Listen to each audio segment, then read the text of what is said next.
Mga kapuso, hindi na lamang sextortion ang kinakaharap ngayon ng isang Syrian na naunang inireklamo ng mga dati niyang nakarelasyon na Pinay. Isang nakilala niya umano sa dating app ang nagsabing hinold up umano siya ng dayuhan. Narito ang eksklusibo kong pagtutok.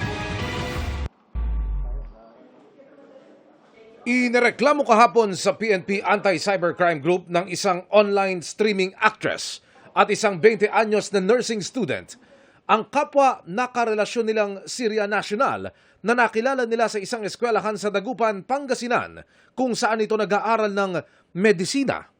Ang reklamo laban sa dayuhan, sextortion. Isisend niya po yung fake video ko sa full family and relatives. Kung hindi ko siya bibigyan ng kalahating milyong piso. Nakakahiya po, masakit, mahirap. Nakakapagod na po yung ginagawa niya, tapos sobrang stress. Pagkatapos namin itong maipalabas kagabi kaninang umaga, isa namang 27 anyos na salon assistant na nabiktima rin daw ng dayuhan ang nagsadya sa aming opisina para magreklamo. Meron ako ipapakita sa iyong litrato. Gusto ko ikaw ang kumilala. Ito ba yung gumawa sa iyo noon? Yan po yung gumawa sa akin. Saka yun din po yung suot niya. Hinold up naman daw siya ng dayuhan na una nang inireklamo ng sextortion.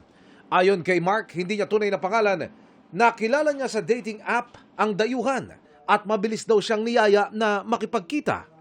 Maayos daw ang banding nila sa simula pero laking gulat niya nang may biglang lumitaw na isang malaking lalaki sa likuran ng sasakyan. Ang inawakan yung leg ko yun. Parang ginapos niya na ako. Tapos siya naman, inahalongkat niya na yung, yung bulsa ko, kinukuha niya na yung cellphone ko, pati yung sa wallet ko, chinecheck niya kung ano yung laman. Nilimas daw ng Syrian at kasama nito ang laman ng kanyang wallet at tinransfer ang laman ng kanyang bank account.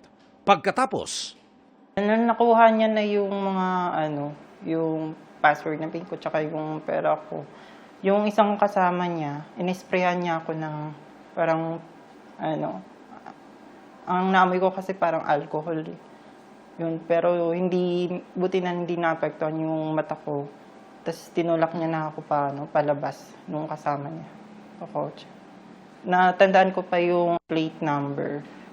Sabi sa investigasyon, wala daw yung plate number na yun. Gawa-gawa lang daw po yun. nakapaghain na ng reklamo si Mark. Patuloy naman ang pag-track ng pulisya sa kinaroroonan ng dayuhan. Mensahe ni Mark at ng pulisya sa publiko, lalo sa mga gumagamit ng dating app. Gusto ko lang is talagang mahuli. Check nyo ng maigi yung kausap nyo para hindi kayo matulad sa akin na hold up. Sa mga gumagamit o tumatangkilik ng dating apps, maging maingat po tayo dito para maiwasan, mabiktima ng may masamang hangarin. Para sa GMA Integrated News, Emil Sumangil, nakatutok 24 oras.